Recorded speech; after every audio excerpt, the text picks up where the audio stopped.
la personne qui dit, moi, je prends ma bouteille de vin à tous les jours, je m'excuse, tu vas péter aux frettes, ça reste de l'alcool, tu comprends-tu? Alors, c'est un meurtrier, lui, c'est pas grave. Ici Priscilla Audet pour ton fameux show All You Can Hear. Dans ton épisode, on reçoit Patrick Gervais et Claudine Larivière. Et parlons des vraies affaires. Est-ce que ton alimentation te tue lentement?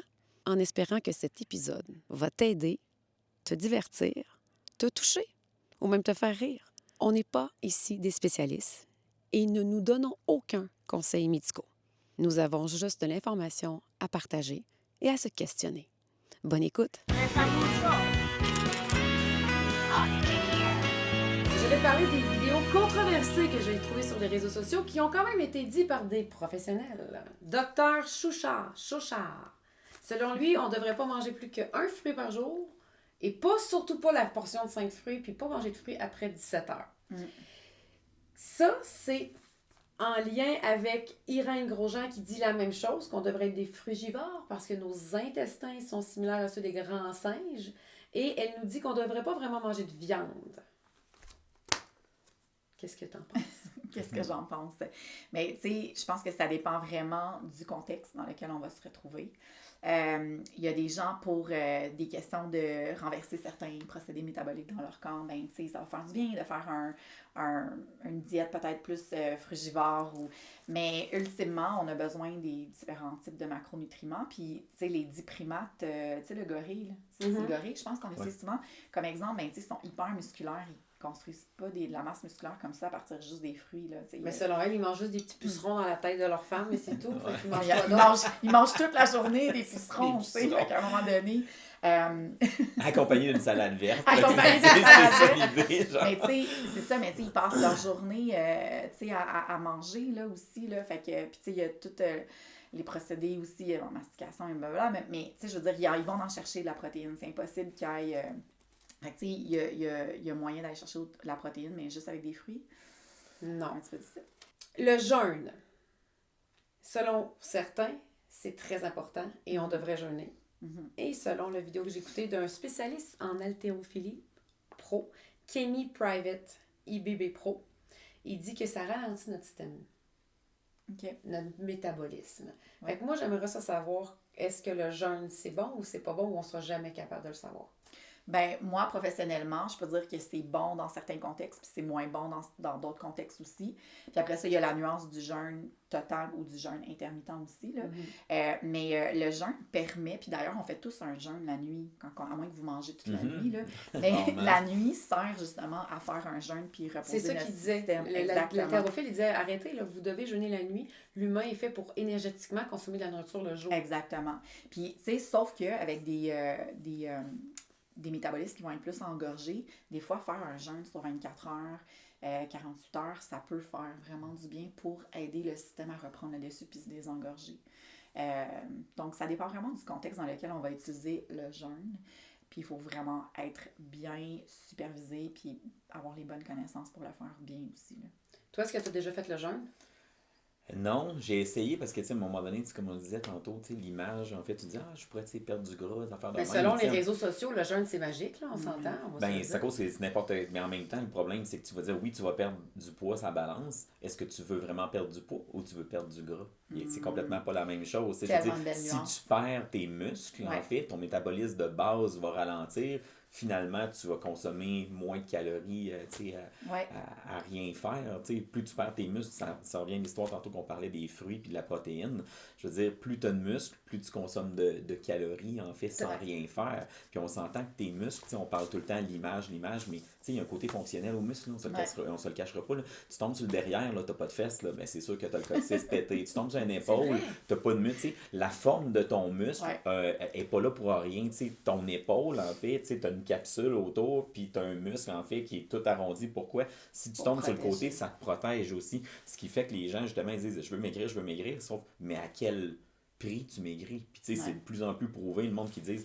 mettons, justement, ils commencent à faire des études là-dessus, que, au niveau du triceps, mettons, le triceps, je pense que c'est au niveau de la glycémie ou des trucs de même, juste ce muscle-là, genre au niveau du sucre, où il métabolise d'une façon différente. Si tu gardes des triceps, là, tu fais comme...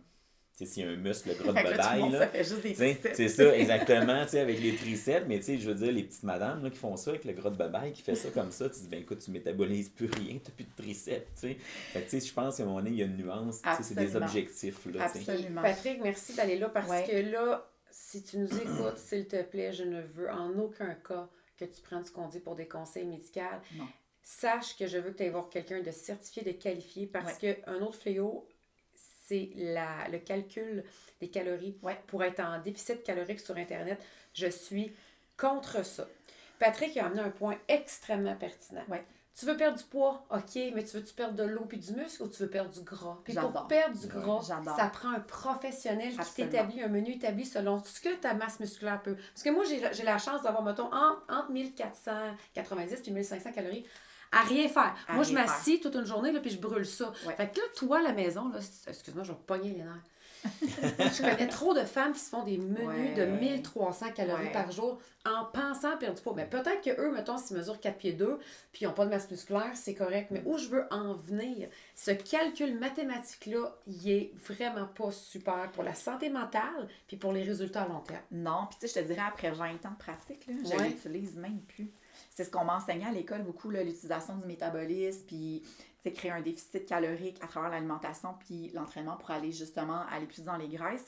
Puis honnêtement, là, rendu à certains âges, ça ne marche plus après avoir utilisé cette méthode-là parce que ça l'ajoute énormément de stress à ton métabolisme. Ça pousse ton système à aller en mode survie, puis à faire l'effet contraire.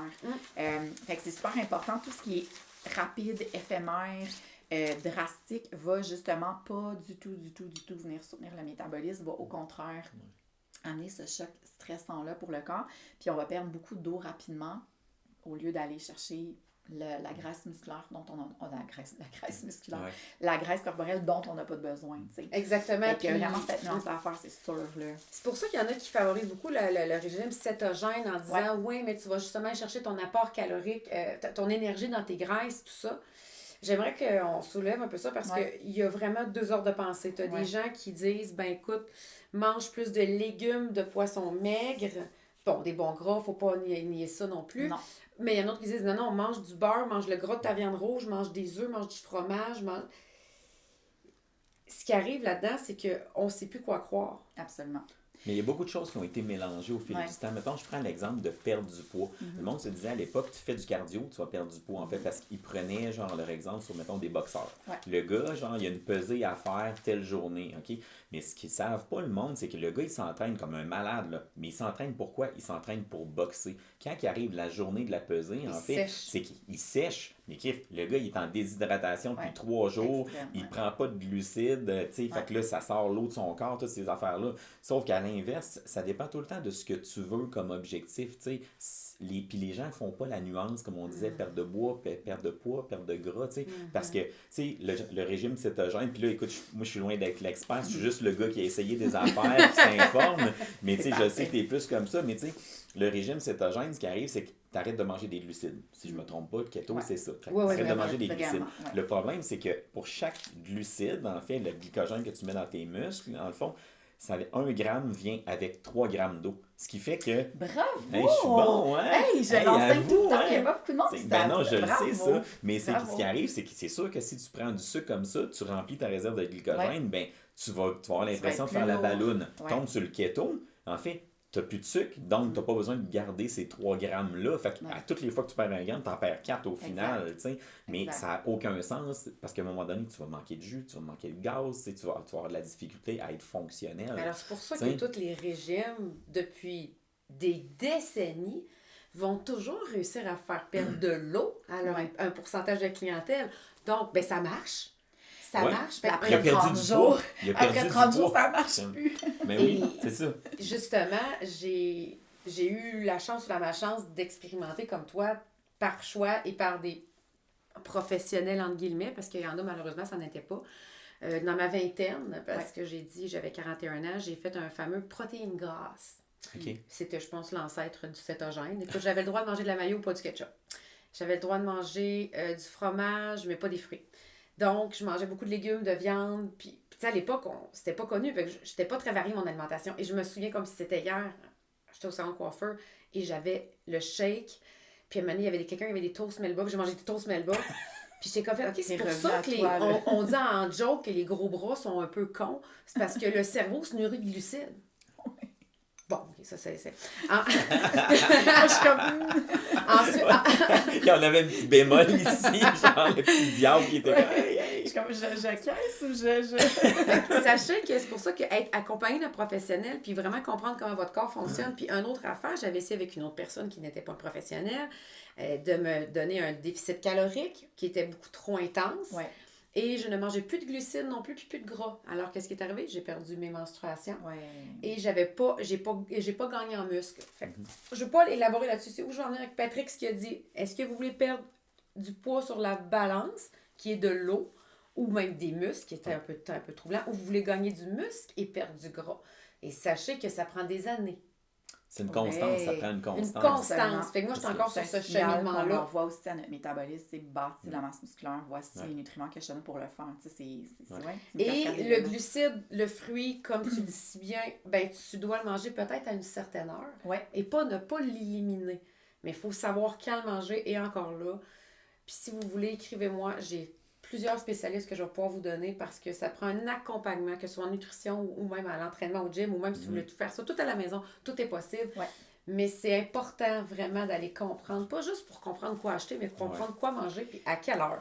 Ah, puis tu sais, ça, je pense que c'est le nerf de la guerre. Je pense que les gens, parce que t'as un titre, les gens font comme, ben, assez de... Ou ils savent de quoi qu'ils parlent, fait que je vais y faire confiance. Mais tu sais, faites vos recherches sur le background, puis surtout, assurez-vous que c'est un professionnel qui va vous éduquer pour prendre des décisions éclairées, mieux comprendre votre corps. Qu'est-ce que tu veux dire, un professionnel qui t'éduque? Ben, tu sais, quelqu'un qui va juste te dire quoi faire sans te dire pourquoi, puis c'est quoi le lien avec ton corps, c'est différent de quelqu'un qui va te rendre autonome en faisant un transfert de connaissances pour que tu puisses comprendre et mettre en application, puis prendre surtout les décisions comme « OK, oui, ça me parle, puis ça fait du sens, puis OK, mon corps fonctionne comme ça. » Mais tu as plus de chances de succès à long terme Absolument.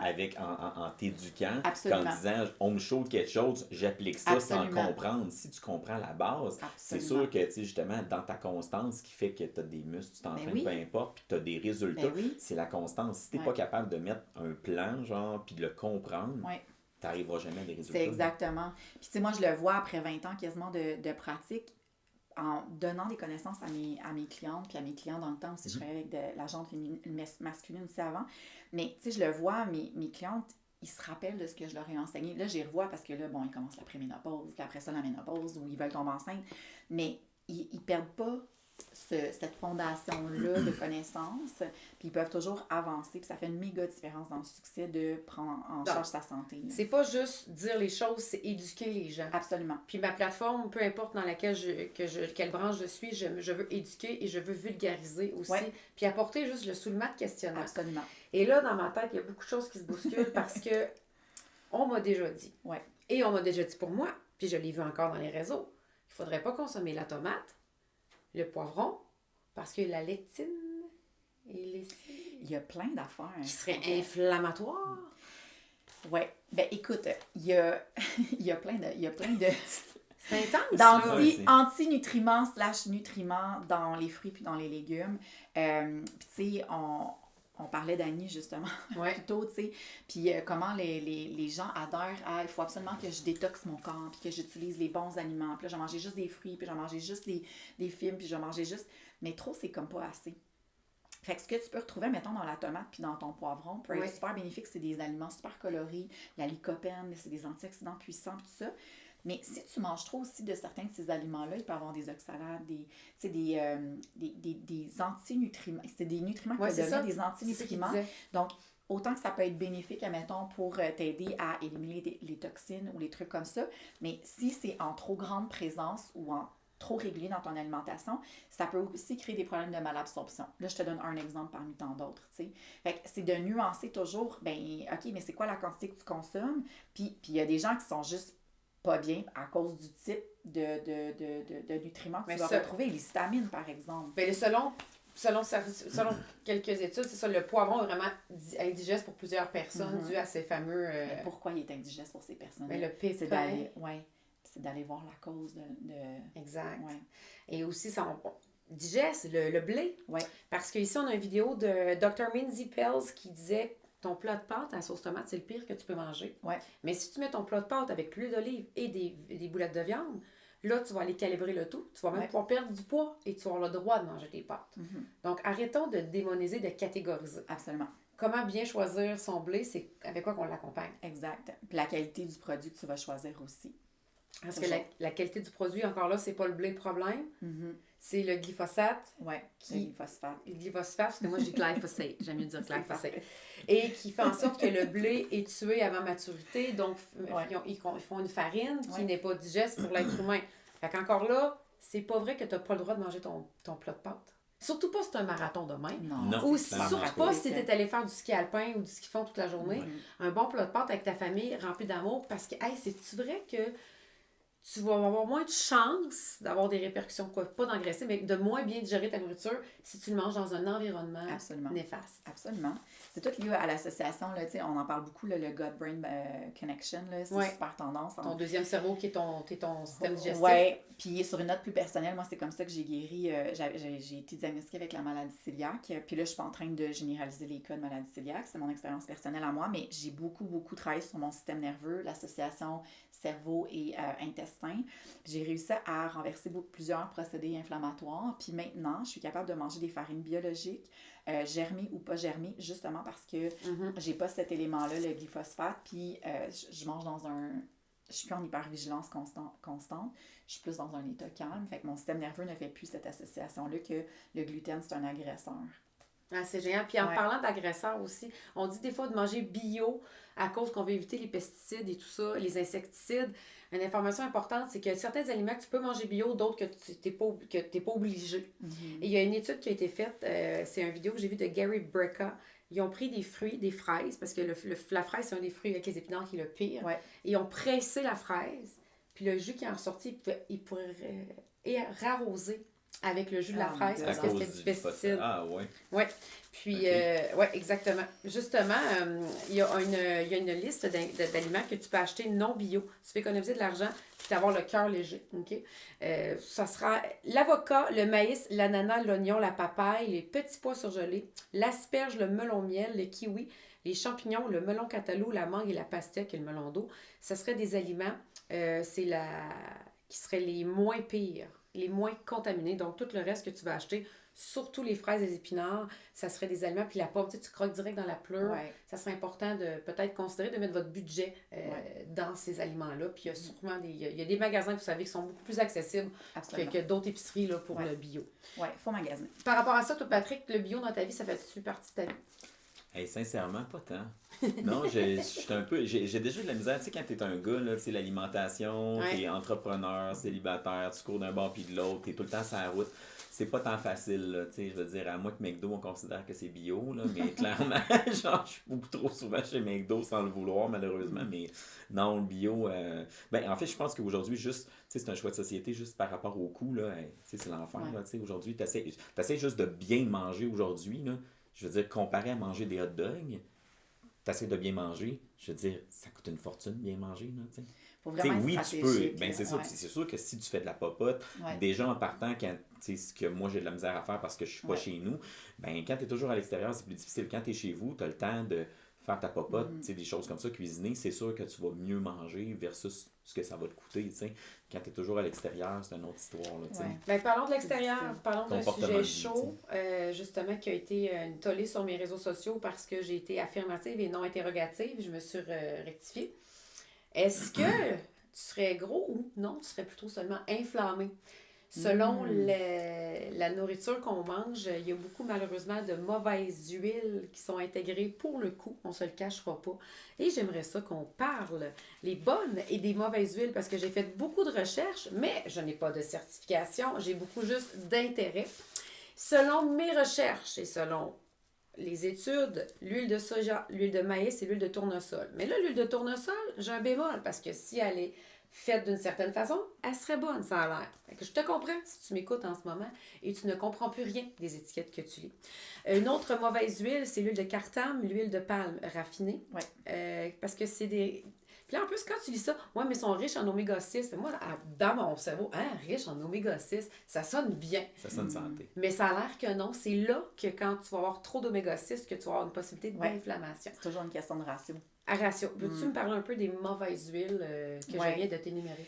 Bien, en fait, tu parlais du raffinement puis le procédé pour produire ces huiles-là. Fait que souvent, ils vont être pressés plusieurs fois. Il y a tout le système de procédé de transformation qui va mener justement à changer la molécule, dénaturer. Puis bien ça, évidemment, ça va, si c'est dénaturé, puis ça fait plus sa job comme c'est supposé le faire, mais ça peut devenir pro-inflammatoire dans notre corps. Fait que c'est de façon très simpliste là, et vulgarisée parce que chaque huile est différente. Oui. C'est un peu ça, dans le fond, c'est vraiment le procédé de transformation de ces huiles-là qui peut ne pas être bénéfique. La source aussi, y a-tu des OGM? C'est-tu une huile bio? Où est-ce que c'est? Fait que si on parle de sauver des coûts dans la transformation ou pour élaborer un produit, ben c'est probablement pas des meilleures sources qu'on va aller chercher. Fait qu'il y a tout ça, mais il y a le ratio aussi. Fait que il y a on entend oméga 3, oméga 6, oméga 9, on pense que wow, c'est des super bons. Ouais. Ça dépend du ratio.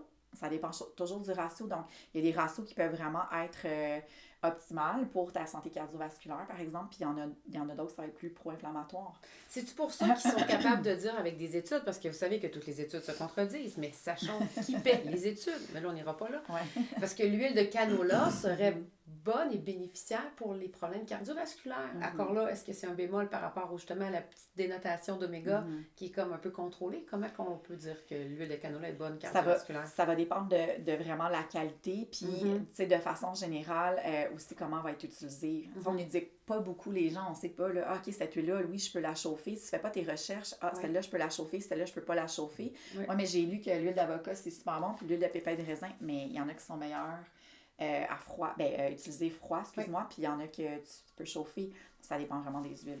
Bon, justement, les bonnes huiles, l'huile qu'on peut consommer pour la cuisson, ce serait l'huile d'avocat, qui serait idéal, le beurre. Puis le ghee, là, c'est une nouvelle mode, le ghee. C'est quoi du ghee? C'est du beurre clarifié. OK.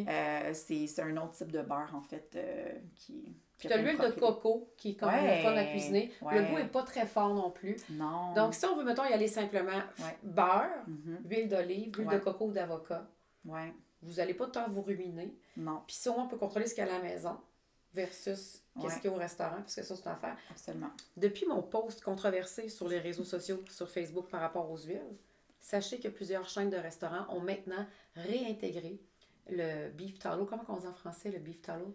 Le gras de bœuf? Le suit de bœuf? Oui, le suit de bœuf dans la friture. OK. On revient au suit de bœuf.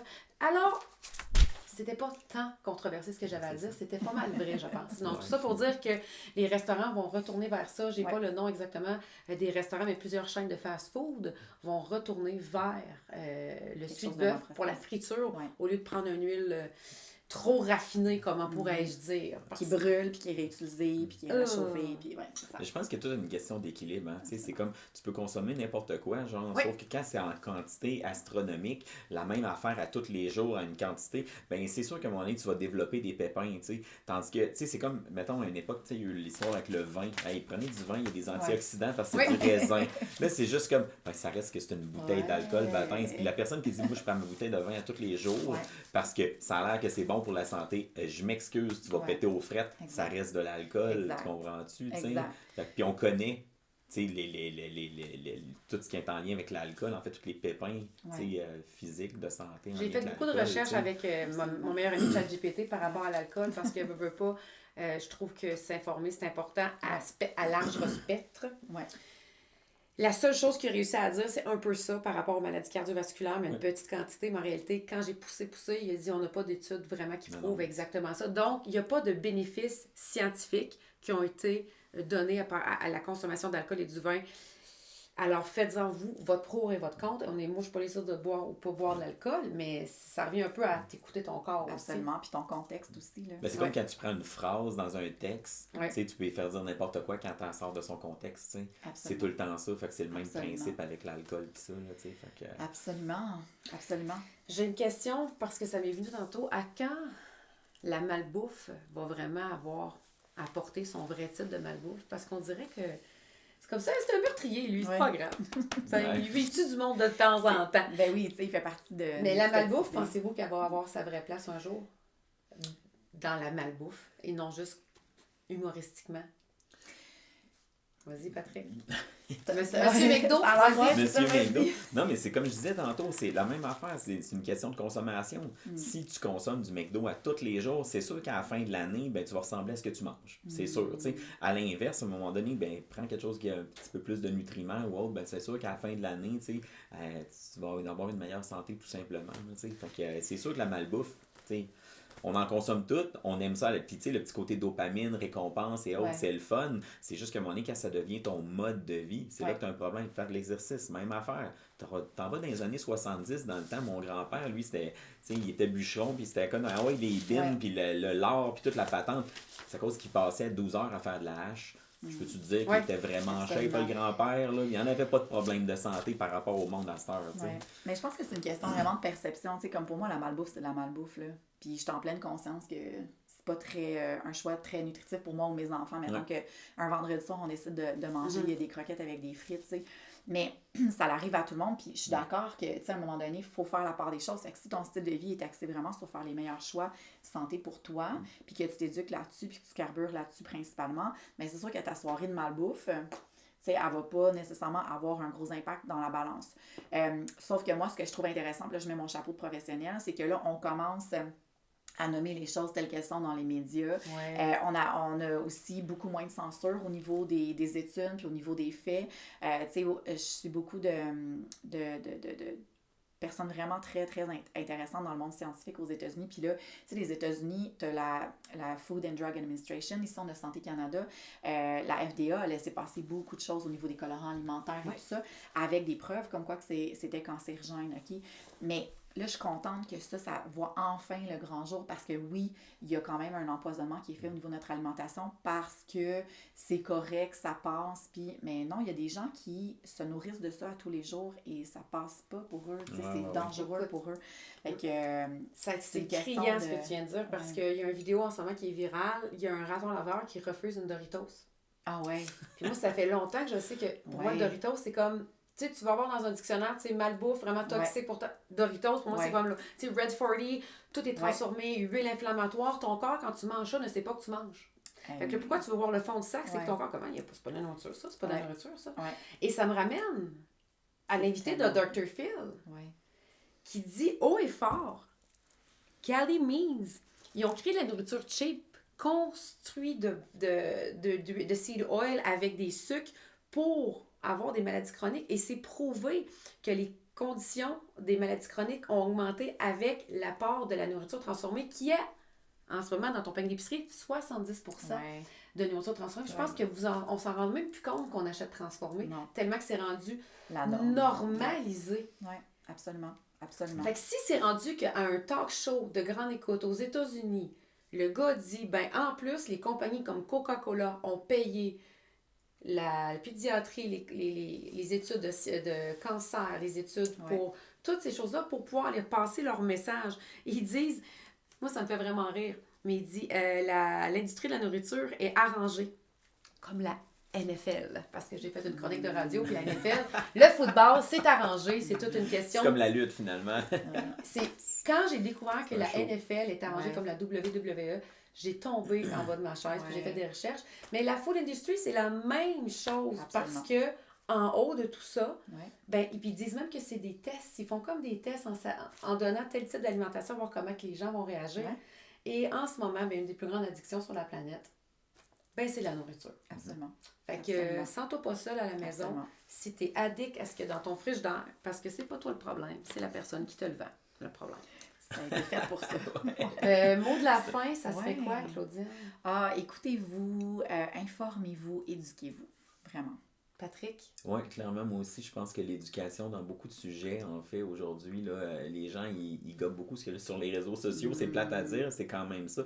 Puis ils en font une information véridique alors que c'est pas tout le temps ça. Sinon, faites de l'exercice. C'est le secret. C'est ça. Puis justement, là, Jack Eat, on en parle sur les réseaux sociaux, c'est un gros culturisme. Mais tu sais, il y a du muscle là, au pied carré.